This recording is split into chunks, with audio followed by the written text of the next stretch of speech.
In the past couple of months, I've been continuing watching more black and white movies that I have not seen, and I have 8 black and white movies that impressed me. Hey guys, my name is Bernardo Sinos. Welcome back to the Movie Key Production channel.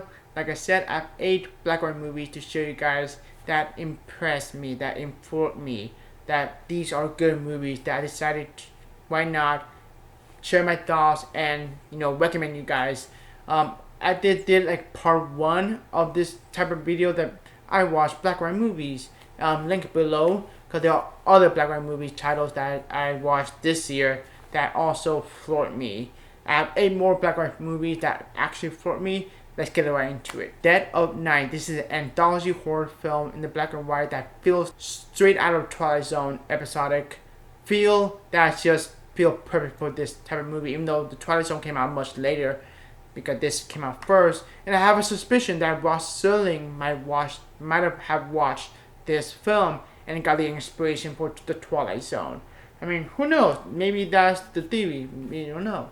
But this is a fantastic, creepy, atmospheric anthology. I had a great time watching each stories that lined up perfectly in the end of the movie. But there's one particular story that just floored me. That is a story that deals with a doll, a creepy looking puppet, and that's just a great story, very intriguing story, but at the same time very engaging story. I love that that story that was shown in the end of the movie, which clearly they saved the best for last, and it shows because it is the best of the whole bunch, if you will. There's some ghost story, there's some really eerie stuff. This is great fun, and it feels like a Twilight Zone. It really does. Arsenic and Old Lace. This was so much fun. A film directed by Frank Capra. This is a great dark comedy screwball film starring Cary Grant, also starring Peter Lorre in a comedic role, like type of comedic, but very much like a Peter Lorre performance. If you know from Casablanca and M. This is fantastic, so much fun. It is a dark comedy. There's some dark moments. This is a perfect movie to watch in the month of October. The sense of fall, the windy chill, scenery that was shown in the movie. The leaves are falling down to the ground. Some great shot that just felt perfect for the month of October. Like some of the shot that Frank Capra framed is straight out like a horror movie. Fantastic, so much fun. It is hilarious. One of my favorite aspects of the movie is Cary Grant's many facial expression. Every time he reacts to something, he reacts something bombastic, either shocked, scared, concerned, even like shocked again. Like the ants in this movie are hilarious and adorable, and how oblivious they are, and that's why this is like a dark comedy. So much fun. It is a great time.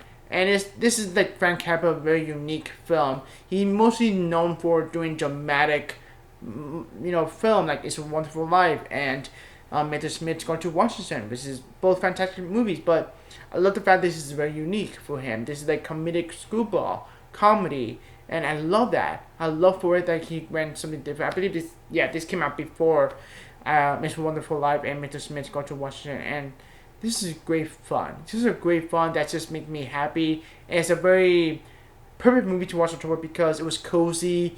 It's a perfect mood, perfect vibe, and it's a great time overall. The Asphalt Jungle, a very good heist movie. I'm a sucker for heist movie, especially a good one. The Thief is amazing by Michael Mann, starring James Caan.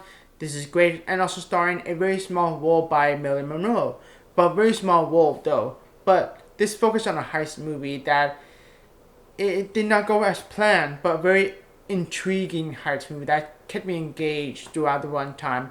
I love Rififi, another great heist movie.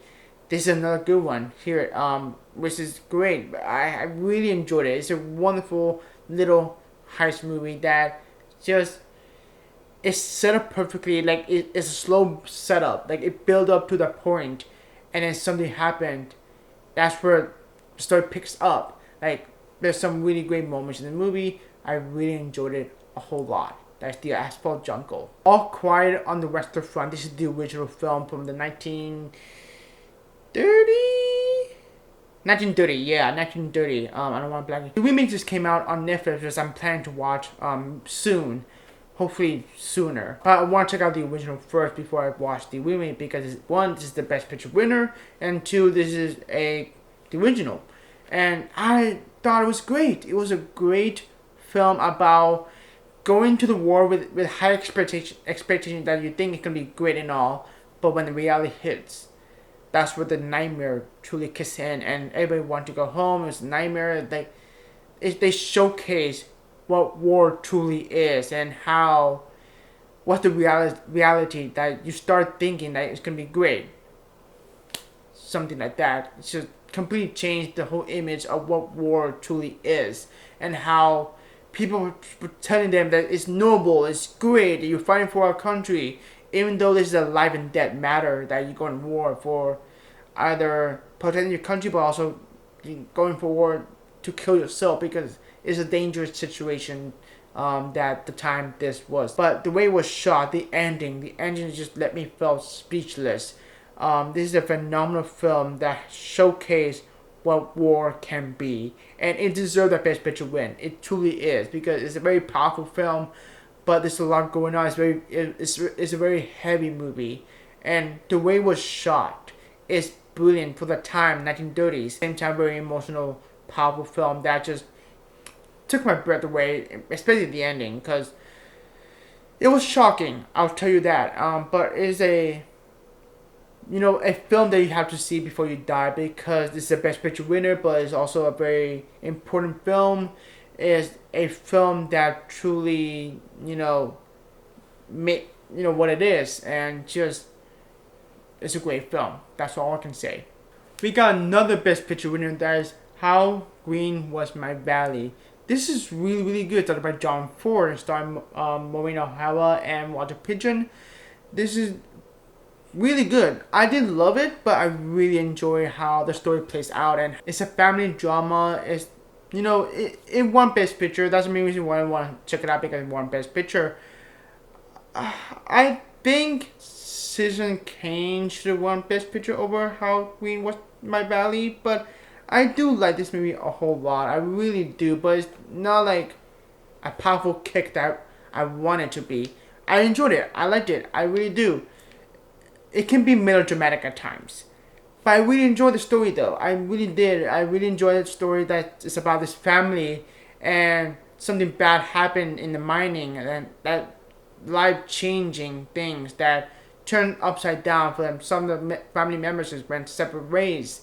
It's a really beautiful story, very sweet story about this family trying to keep it hold together, but something happened that it changes everything for them. I like that.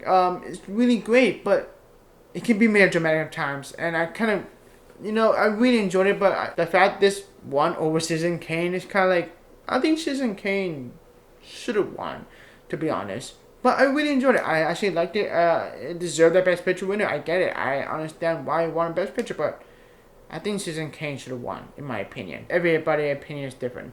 But I really like how it was played out. I like the direction by John Ford. I think John Ford is a very great filmmaker who understands the story and the characters. I really like how it was shot and how it was directed. I like the family in this movie. They trying to hold together throughout the whole runtime. It's just something about it. It's just, I don't know. It's just, I wanted more of, instead of like being a melodramatic. I want straight on dramatic, not melodramatic. Another Best Picture winner, that is Immunity on the Bounty, starring Charles Laughton and Clark Gable. The film had a slow start, but when they're on the boat, that's what the movie truly picks up. We see Charles Laughton character as a villain, as a douchebag in this movie, which is great to watch for me as a Charles Laughton fan. But man, I do not want to be on the boat. Like after I finished watching this movie, like, yep, thank God I was not in the boat, because I would hate myself being on that boat, because the way how Charles Laughton character treat the people, the crew on the boat, and he's very abusive and all that, and very oblivious how he treat his men. He thought he was doing the right thing, but no, he was not doing the right thing. He was doing a terrible thing to them. But it's an engaging watch all the way through. I mean, the first act of the movie is a slow start. As soon as the second act start all the way to the end of the movie, that's where the story truly picks up, and that's what made the film even more engaging to watch. How Clark Gable and the crew gone through, and seeing how Charles Lawton treat their men. I was rooting for the crew, and I was rooting for Clark Gable character trying to do, trying to stop Charles Lawton doing bad things. I mean, what made this movie so worth it to watch is Charles Lawton performance. I just love to hate Charles Lawton character. I just had a blast just to hate him. Like, I don't like you. Just stop. Just stop doing what you're doing. I don't like the way you're doing and how you treated this poor man who were trying to, work hard and all that. But like, I just love hating him. And I think that's the main reason why Charles Lawton is excellent to me, because he makes me hate him, which is great. That's one of my absolute favorite aspects of this movie. You're rooting for Clark Gable character, but you're also hating on Charles Lawton character. I just love the fact that I was just hating him, even though it was just all acting, but you just hate him. I just hate him.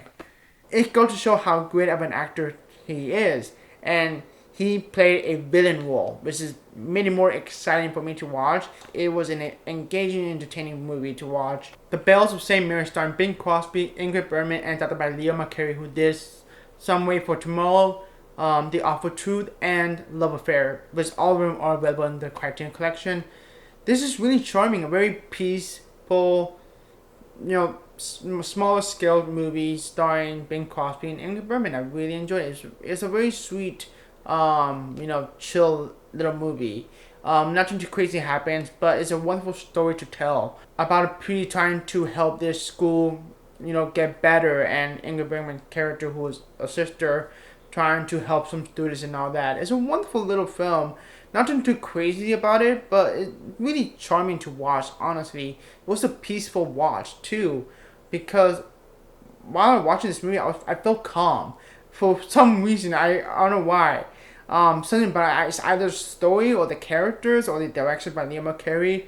I don't know what it is, but when I watched this movie all the way to the end of the movie, it made me feel calm, which is a good thing, because honestly, I really enjoyed watching this movie because it's how sweet, it's charming, it's wonderful. It's about there's a wonderful sense of hope in this movie. It's really nice. It's a nice little film. There's not a lot going on, not a lot of hit, if you will, like other black and white movies I've seen, but it's a very downplayed, if you will, a very small scale movie, very grounded in reality, if you will. Obviously, Bing Crosby is great as always, very charismatic.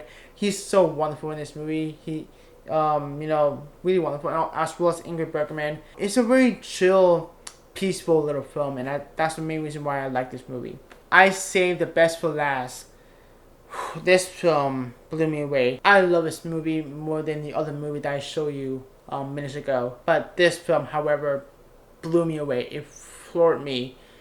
That is The Servant, directed by Joseph Losey. What a film. What an incredible film.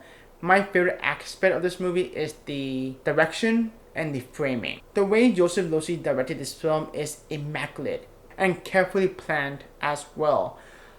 The way he directed this movie, it was something I could use in my upcoming short film, whatever I can do, because they focus on the characters and the framing.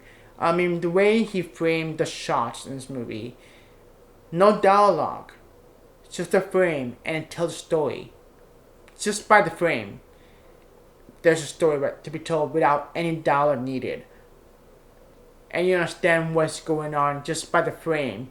No dialogue. It floored me. The direction is immaculately done, like I said, but the framing is something I geeked out on because I love the way this film was shot. I don't want to get into the plot because I want you guys to see it for yourself and seeing Cold and Blind like I did. But there's a lot going on, a lot of mystery, a lot of, payoff that you just continue paying attention to the story and how it's gonna go and to see how it's gonna end because you're curious to see what this character, this servant, this man's servant is doing, like he's plotting something, and when something a revelation comes on, I was like, oh wow, okay, this is very intriguing for me to continue paying attention to the movie, and it continued to pay attention to the movie for me because this film sold me in the beginning of the movie. When the hook happened, it got me. It got my attention from the film. I loved it. I really did. It blew me away. Especially the ending of the movie. That just left me speechless. But at the same time, satisfied? I mean, something about the characterization throughout the whole movie. The man who owned the building, the manservant, everything was going on in this movie was so intriguing to watch. There you have it, guys. Those are the 8 black and white films that I recently saw in the past couple of months. I hope you enjoyed this video. Have a good one. Take care.